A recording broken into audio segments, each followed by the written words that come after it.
মানে ধরা mark, 5 mark ধরা, হালকা কাটাকাটি হয়। এই কাটাকাটিটাও কিন্তু মানে মাইনাস মার্কের জন্য অনেক ইয়া করে। দুইটা কম্বাইন করলে তোমার এ প্লাস চলে আসবে। তো দুইটা যদি এ প্লাস আনতে পারো, মানে দুইটা কম্বাইন করে যদি এ প্লাস আনতে পারো, তাহলে অবশ্যই তোমারই লাভ। আসসালামু আলাইকুম সবাইকে স্বাগতম জানাচ্ছি তানভীর টিচার্সে। আজকে আবারও চলে এলাম তোমাদের এই বিপদ ঘন সময়, যেখানে তোমরা এখন স্বাভাবিকভাবে বাংলা সেকেন্ড পেপার পরীক্ষাটা নিয়ে একটু টেনশনে আসো যে ভাইয়া কি পড়বো, কিছু তো পারি না।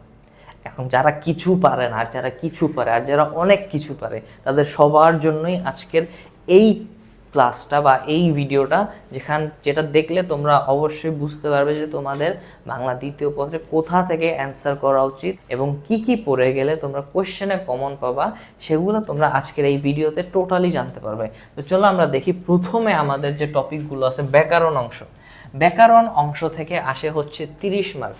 6টা টপিক থাকে, প্রত্যেকটায় 5 করে 30 মার্ক।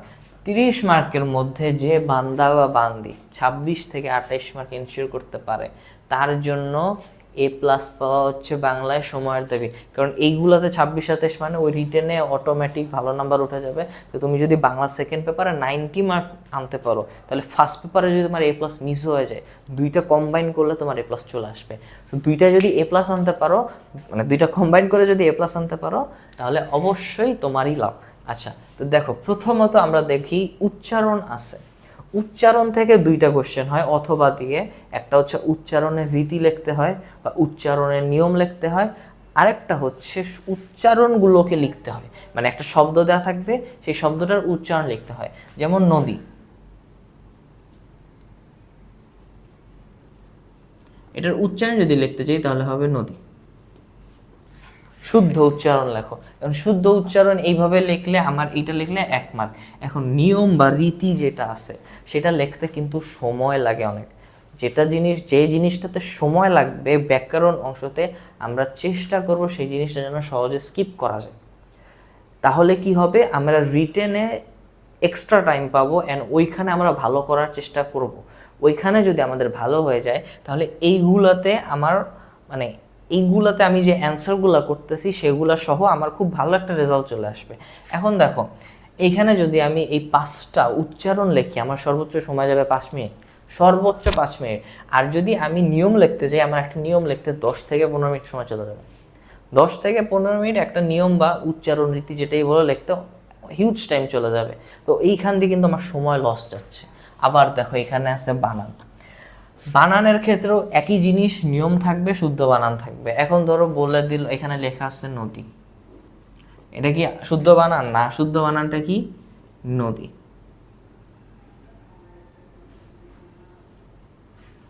নদী এটা হচ্ছে শুদ্ধ বানান, দয় দীঘিকা। এখন এইটা লিখতে তোমার লাগলো কতক্ষণ? 30 সেকেন্ডও লাগে নাই, 20 সেকেন্ড, সর্বোচ্চ 15 সেকেন্ড লাগবে সর্বোচ্চ এটা লিখতে। তো এই জিনিসটা তুমি 5টা অ্যান্সার করতে, তোমার অ্যান্সার করতে টাইম যাবে 2 থেকে 3 মিনিট। আর এইখানে তুমি এক বানানের একটা নিয়ম লিখবা, সেটা লিখতেই যাবে, একটা নিয়ম লিখতেই যাবে তোমার 3 মিনিট। লিখতে হবে 5টা নিয়ম, 5টা পয়েন্টের জন্য 5 মার্ক দেয়। তাহলে 5টা নিয়ম লিখতে গেলে তোমার একটা নিয়ম যদি 2 থেকে 3 মিনিট যায়, তাহলে 5টা নিয়ম লিখতে মিনিমাম হলো 15 মিনিট যাবে। 10 থেকে আমি বললাম 10 মিনিট। তাহলে এই দুইটা তোমার অ্যান্সার করতে, তুমি যদি নিয়ম অ্যান্সার করো, তোমার সময় যাবে 20 থেকে 25 মিনিট। একই দিকে যদি তুমি শুদ্ধ উচ্চারণ এবং শুদ্ধ বানানগুলো লেখো, তোমার সময় যাবে সর্বোচ্চ 6 থেকে 7 মিনিট।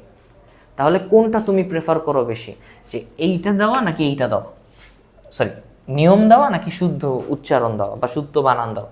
আমি অবশ্যই বলবো যে তুমি এই দুইটা অ্যান্সার করার চেষ্টা করো, কারণ এই দুইটা দিলে একদম মানে ধরা মার্ক, 5 মার্ক ধরে দিছে তোমাকে 5, যদি 5টাই হয় 5 মার্ক। কিন্তু এইখানে নিয়মের ক্ষেত্রে অনেক সময় শুদ্ধ হইলেও 5 মার্ক সবাই দিতে চায় না, দেয়, আমি বলতেছি না দেয় না, দেয়, বাট সবাই দিতে চায় না, 1 মার্ক কেটেই দেয়। আর বানান যখন লিখতে যাবে, হাতের লেখা কেমন হয়ে যায় তোমার, কোনো জায়গায় দাড়ি কমা ভুল হয়ে যেতে পারে, বানান ভুল হইতে পারে কোনো লেখায়, তখন কিন্তু মার্কগুলো মাইনাস হয়ে যায়। সেক্ষেত্রে আমরা কি করব? আর মূল কথা হচ্ছে, বড় লেখা লিখতে গেলে হালকা কাটাকাটি হয়। এই কাটাকাটিটাও কিন্তু মানে মাইনাস মার্কের জন্য অনেক ইয়া করে, মার্ক কমাইতে অনেক সহযোগিতা করে। আচ্ছা, তো এখানে দেখো এই নিয়মগুলো সহজ বেশি। তো আমরা শুদ্ধ বানান আর শুদ্ধ উচ্চারণ থেকে অ্যান্সার করার চেষ্টা করব। সর্বোচ্চ আমাদের, আমি ধরে নিলাম 10 মিনিট লাগবে, 10 মিনিটে আমরা এই দুইটা অ্যান্সার করলাম। এবার আসি ব্যাকরণিক শব্দশ্রেণী। ব্যাকরণিক শব্দশ্রেণীও সেম। ব্যাকরণিক শব্দশ্রেণী হচ্ছে আমরা যে পার্টস অফ স্পিচ পড়েছি কাইন্ড অফ ওই রকমই, কাইন্ড অফ প্রায় সিমিলার ওইরকম। যে ব্যাকরণিক শব্দশ্রেণীতে তোমাকে নাউন ফাইন্ড আউট করতে হবে, সর্বনাম ফাইন্ড আউট করতে হবে, যোজক ফাইন্ড আউট করতে হবে, অনুসর্গ, তারপর হচ্ছে তোমার এরকম যে নানাবিধ জিনিসগুলো আছে সেগুলোকে তোমাকে খুঁজে বের করে দেখাইতে হবে যে এইটা এইটা ওইটা ওইটা, ঠিক আছে। এখন ব্যাকরণিক শব্দশ্রেণীতেও দুই ধরনের কোশ্চেন হয়। এক হচ্ছে এরকম সংজ্ঞা, যে এই সংজ্ঞা, এ ব্যাকরণিক শব্দশ্রেণী কি, ব্যাকরণিক শব্দশ্রেণী কত প্রকার ও কী কী, তাদের সংজ্ঞা লেখো অথবা তার উদাহরণ সহ লেখো, এরকম আসবে। আরেকটা থাকবে যে তোমাকে 5টা কি 10টা বাক্য দেয়া থাকবে, ওই বাক্যগুলোর মধ্যে থেকে তোমাদেরকে বলবে যে এইখান থেকে এইটা বের করো, ক্রিয়া বিশেষণ বের করো, এইখান থেকে এইটা বের করো, ওইটা বের করো, যেটা বের করা খুবই সহজ। তো ওই ক্ষেত্রে তোমরা কি করবা, এই যে যেটা বের করতে বলবে যে এইটা বের করে দাও, ওইটা বের করে দাও, ওইটা অ্যান্সার করবা, কারণ ওইটা লিখতেও সময় কম যাবে আর ওইটা সহজ বেশি। তুমি দেখলেই বুঝতে পারবে যে এটা বিশেষ্য, এটা বিশেষণ, ওইটা সর্বনাম, এটা ক্রিয়া, এটা ক্রিয়া বিশেষণ, এটা যোজক, এটা অনুসর্গ, এটা তুমি দেখলে বুঝবা, ঠিক আছে। যেমন আমি ধরো বাক্যে দেয়া আছে যে রনি খাচ্ছে এবং মাহি ঘুমাচ্ছে। এখানে যোজক কোনটা, এই যে এবং হচ্ছে যোজক, এবং এখানে যদি বলা হয় বিশেষ্য কোনটা, রনি, মাহি, এই দুটো বিশেষ্য। তো এরকম মার্ক করে দেওয়া সহজ না, এটা এখান থেকে বের করা সহজ না। এইভাবে দিলেই একবার, আমি খালি খালি কেন একটা সংজ্ঞা লিখতে যাবো 1 পেজ 1.5 পেজ বা 2 পেজের, যেখানে আমার 5 লাইনে একটা উত্তর হয়ে যাচ্ছে, মানে একটা প্রশ্নের উত্তর যেটা আমার 5 লাইন হয়ে যাচ্ছে সেটা লেখার জন্য আমি কেন তোমার একটা 1.5-2 পেজের একটা অ্যান্সার করতে যাবো। তো এই দরকার নেই, আমরা এইগুলোই অ্যান্সার করবো যাতে আমাদের সময় কম যায় এবং আমরা মার্কটা এনশিওর করতে পারি বেশি। তাহলে এইখান থেকে আশা করি বুঝতে পারছো কি কী করা লাগবে। আচ্ছা, এবার আসি শব্দ গঠন। শব্দ গঠন, সমাস ও প্রত্যয় নির্ণয়। এখন আমি এইখান থেকে এই শর্টকাটটা অ্যান্সার করার থেকে উপসর্গটা অ্যান্সার করা প্রেফার করি বেশি, কারণ উপসর্গ হচ্ছে কনফার্ম একটা কোয়েশ্চেন যেটা আসবেই, এটা আসবেই। উপসর্গ কি, উপসর্গ কাকে বলে, এটা থাকবে উপসর্গের প্রয়োজনীয়তা ব্যাখ্যা করো। উপসর্গ কি, উপসর্গ কাকে বলে, উপসর্গ কত ধরনের হয়, এইটা হয় আসবে। মানে এটা একটাই কোশ্চেন, উপসর্গ কাকে বলে, উপসর্গগুলো কি কি, বাংলা উপসর্গ, তারপর তোমার ফার্সি উপসর্গ, এরকম যে উপসর্গ আছে সেগুলোর ব্যাখ্যা করে দিবা, হয়ে যাবে। অথবা আরেকটা কোশ্চেন আসবে, এটা হচ্ছে উপসর্গের প্রয়োজনীয়তা কি। এই দুইটা কোশ্চেনই রিপিট হয়, এখন কোনটা হয় সেটা বলা যায় না, কারণ যখন বোর্ডের যেটা ইচ্ছা হয় সেটাই আসে। তো এই উপসর্গে এই দুইটা সংজ্ঞা পড়লে 5 মার্ক হয়ে যায়। এখন এই সমাস আর প্রত্যয় দেখো, এইখানে যদি তুমি শর্টে অ্যান্সার করতে চাও তাহলে এইখানে কি হয়, সমাস আর প্রত্যয় বুঝতে তোমার মিনিমাম হলো 1 সপ্তাহ যাবে। যদি তুমি খুব ফাস্টও বুঝতে চাও তাহলে তোমার এই দুইটা টপিক বুঝতে এবং এইখান থেকে অ্যান্সার করে 5 পাওয়ার মতো হইতে হইলে তোমাকে মিনিমাম হলো 3 থেকে 4 দিন টাইম দিতে হবে। আর উপসর্গের সংজ্ঞা, মাত্র 2টা সংজ্ঞা পড়তে তোমার সময় লাগবে সর্বোচ্চ 20 থেকে 30 মিনিট। এখন তুমি কোনটা প্রেফার করো আমাকে তুমি বলো, আমি তোমাদেরকে সাজেস্ট করবো এইটা দিতে। তোমাদের যদি সমাস প্রত্যয় দিতে ইচ্ছা করে তোমরা সমাস প্রত্যয় নির্দ্বিধায় দিতে পারো, কোনো সমস্যা নেই, বাট খেয়াল রাখবা যেন ভুল না যায়, ঠিক আছে। আমি তোমাদেরকে বলতেছি কারণ কি, কারণ হচ্ছে এইগুলা থেকে অ্যান্সার করা ইজি, প্লাস পড়াও ইজি, প্লাস এইগুলা থেকে রিস্ক কম থাকে। যেখানে রিস্ক কম সেইখানে যাওয়ার কথা বলতেছি। আমার ক্ষেত্রে মনে হয় সমাস প্রত্যয়ের রিস্ক বেশি, উপসর্গের রিস্ক কম, কারণ এখানে 2টা মাত্র সংজ্ঞা পড়তে হয়, মাত্র 2টা সংজ্ঞা ভাই, বুঝো 2টা সংজ্ঞা পড়তে কত সময় লাগবে। আর এখানে সমাসের কতগুলো সংজ্ঞা আছে, তৎপুরুষ সমাস, বহুব্রীহি, দ্বন্দ্ব, কর্মধারয় সব পড়তে হবে, আবার প্রত্যয়, কৃত প্রত্যয়, তদ্ধিত প্রত্যয় সব পড়ে তোমাকে সব বুঝে তারপর অ্যান্সার করতে হবে। তো তুমি চিন্তা করো না তোমার কাছে কোনটা বেটার। আমি এখানে আর কি বলবো, আচ্ছা বাক্যতত্ত্ব আর বাক্যান্তর, এখান থেকে বাক্যতত্ত্ব তো সেম, সংজ্ঞা আসবে, বাক্য কাকে বলে, বাক্য কত প্রকার ও কী কী, তারপর বাক্যের বৈশিষ্ট্য কী, এগুলো আসবে। বাক্যান্তর কি, আমরা যে চেঞ্জিং সেন্টেন্স করি না ইংলিশে, অ্যাফার্মেটিভ থেকে নেগেটিভে যাওয়া, তারপর তোমার অ্যাসার্টিভ থেকে ইন্টারোগেটিভ করা, একই জিনিস বাক্যান্তরে হয়।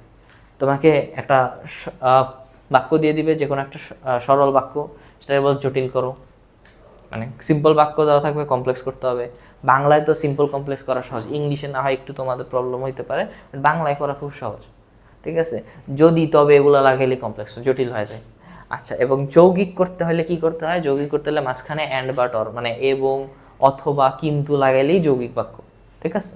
ওকে, এইখান থেকে আমি বলবো বাক্যান্তর অ্যান্সার করার জন্য, কারণ এইখান থেকে 5টা বাক্য রূপান্তর করে দিলেই 5 মার্ক কনফার্ম। ওকে, এবার আসি অপপ্রয়োগ ও শুদ্ধ প্রয়োগ। অপপ্রয়োগ ও শুদ্ধ প্রয়োগে 2 ধরনের কোশ্চেন আসছে। এক হচ্ছে গিয়ে তোমার কোশ্চেন থাকে যে কিছু শব্দ দেওয়া থাকবে বা কিছু বাক্য দেওয়া থাকবে, সেই বাক্যগুলো সঠিকভাবে লিখতে হবে, শুদ্ধ করে লিখতে হবে। যেমন আমি বললাম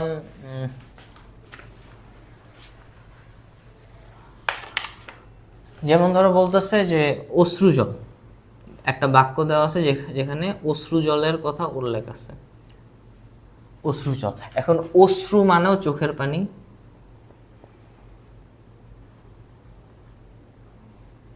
এবং জল মানেও পানি। তো দুইটা পানি কি হয়? হয় না। চোখের পানি পানি এরকম তো হয় না। তো চোখের আমরা একটাই লিখবো, অশ্রু। ধরো বাক্যে দেয়া থাকবে অশ্রু জল, তুমি জাস্ট ওইখান থেকে নিয়ে অশ্রু জলটারে কেটে অশ্রু বানায় ফেলবা, 1 মার্ক কনফার্ম, 1 মার্ক দিয়ে হয়ে গেছে। এখন তুমি মনে করো যে যদি তোমার আরেকটা কোশ্চেন থাকবে হচ্ছে প্যাসেজ দেওয়া থাকবে, মানে প্যাসেজ পড়ে পড়ে তার মধ্যে থেকে তোমাকে উত্তর খুঁজতে হবে, সেটা রিস্ক বেশি নাকি একটা লাইন দেওয়া থাকবে, এরকম একটা লাইন, এই লাইনের মধ্যে থেকেই ভুলটা পাওয়া যাবে, এটা কনফার্ম। তো তুমি কোনটা প্রেফার করো, এইটা নাকি একটা পুরা প্যাসেজ পড়ে মাঝখানে দেখতে, আচ্ছা এইখানে ও এইখানে ভুল হতে পারে, আচ্ছা এখন এই করতে গিয়ে তুমি এখানে একটা ভুল আছে, তুমি এটা ফেলে আসছো, তখন কি হবে? তখন তো মাথা কাজ করবে না। তো ওই ক্ষেত্রে আমি মনে করি এরকম বাক্য যেটা দেওয়া থাকবে সেগুলোকে শুদ্ধ করাটা সহজ বেশি। তো এই ক্ষেত্রে আমরা অপপ্রয়োগ শুদ্ধ প্রয়োগের এই বাক্য থেকে যে শুদ্ধ করতে হয় বা শর্ট যে নিয়মটা সেটাতে যে শুদ্ধ করতে হয় সেইটা করব। তাহলে এইখান থেকে করলেও আমাদের 5 কনফার্ম থাকতেছে। এখন আমরা ধরে নেই আমাদের উচ্চারণ বানানে ভুল হওয়ার কথা না, জীবনেও হবে না। যদি হয় তাহলে বুঝে নিব যে তোমার পড়ায় ল্যাকিংস ছিল। সব ব্যাকরণিক শব্দ শ্রেণীর থেকে একটা যাইতে পারে, গেলেও যাইতে পারে। আমি প্রেফার করব না যাওয়ার জন্য, বাট আমি ধরে নিলাম একটা যাবে, 1 মার্ক এখান থেকে যাবে। আর যদি উপসর্গ অ্যান্সার করো, আমি ধরে নিলাম এখানে 5 আসবে না, সংজ্ঞা যেহেতু দিচ্ছ হয়তো বা 4 আসবে, 5ও দিয়ে দিতে পারে, 90%-এর ক্ষেত্রে 5 দিয়ে দেয়। এবং তোমার হাতের লেখা বা তোমার কাটাকাটির উপর নির্ভর করে যে তুমি 5 পাবে না 4 পাবে। তো এই ক্ষেত্রে এই 2 জায়গা থেকে এক এক করে বাদ দিলে তোমার থাকে কত? থাকে হচ্ছে 28। বাক্যান্তর থেকেও আমি ধরে নিলাম একটা চলে যাবে, 27 থাকলো। তাহলে ব্যাকরণিক শব্দ শ্রেণী থেকে গেলে বাক্যান্তরে যাবে না, বাক্যান্তরে গেলে ব্যাকরণিক শব্দ শ্রেণীতে যাবে না। তো সব মিলে তোমার 28, 27, 28 এরকম থাকতেছে, যেটা এ প্লাস পাওয়ার ক্ষেত্রে আর কিচ্ছু লাগে না, এতটুকু হইলেই এনাফ। এতটুকু হইলেই তোমার ব্যাকরণে যদি তুমি এইগুলো অ্যান্সার করতে পারো আর এই মার্ক 27, 28 মার্ক তুমি উঠাইতে পারো, তাহলে তোমার এনাফ, আর কোনো দিকে তোমার তাকাইতে হবে না। এখন বললাম কি কি অ্যান্সার করতে হবে সেটা তো বললাম, এখন সাজেশন কি? সাজেশন কি? সাজেশন হচ্ছে দেখো এইগুলা কিন্তু কোশ্চেন রিপিট হয়, বারবার রিপিট হয়। সো আমরা কি করব, এই প্রত্যেকটা টপিকের যে কোশ্চেনগুলো আছে, যে কোশ্চেনগুলো বোর্ড কোশ্চেন, তোমরা যদি টেস্ট পেপার ইউজ করে থাকো বা যে কোনো গাইড থাকে সেখানে দেখবে প্রিভিয়াস ইয়ারের কোশ্চেন আছে, প্রিভিয়াস ইয়ার যে কয়টা ইয়ারের কোশ্চেন দেওয়া থাকবে, যদি 16 সাল পর্যন্ত কোশ্চেন দেওয়া থাকে 16 সাল পর্যন্ত সব রিভাইজ দিবা, কারণ এগুলো বেশি কিছু নাই, জাস্ট রিভাইজ দিবা। বোর্ড কোশ্চেনগুলো রিভাইজ দিবা, তাহলেই দেখবা সব পানির মতো ক্লিয়ার হয়ে গেছে। বোর্ড কোশ্চেন পড়বা কি?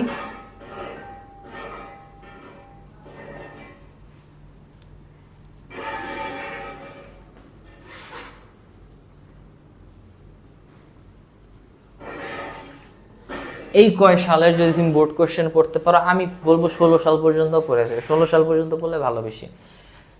এই কয়টা সালের কোশ্চেন যদি রিভাইজ দিয়ে যাও 100% কম।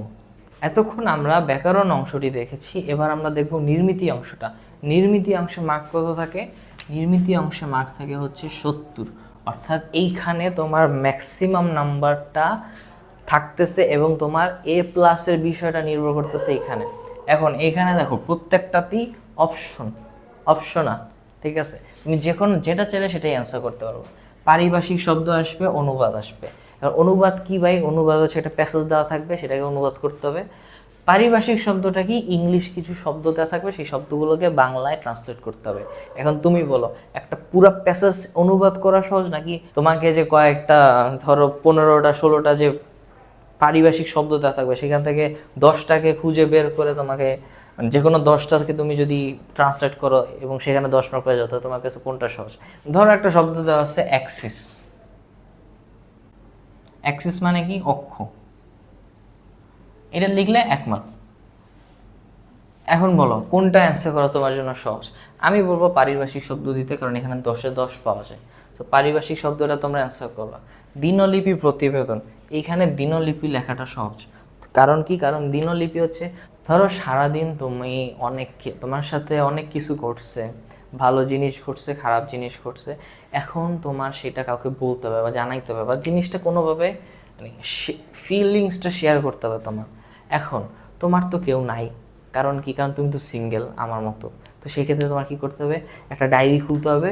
ডায়েরি খুলে সেই ডায়েরিতে লিখতে হবে যে আজকে আমার সাথে কি কি ঘটছে। এইটাই হচ্ছে দিনলিপি, মানে একদিনের কাহিনীটা যে ডায়েরি বা পেপারে লেখা হয় সেটাই হচ্ছে দিনলিপি। এখন এইখানে প্রতিবেদন লেখার ক্ষেত্রে কিছু নিয়ম মেনে চলতে হয়, দিনলিপিতেও মেনে চলতে হয়, বাট সেই নিয়ম কিন্তু কিছুটা কম।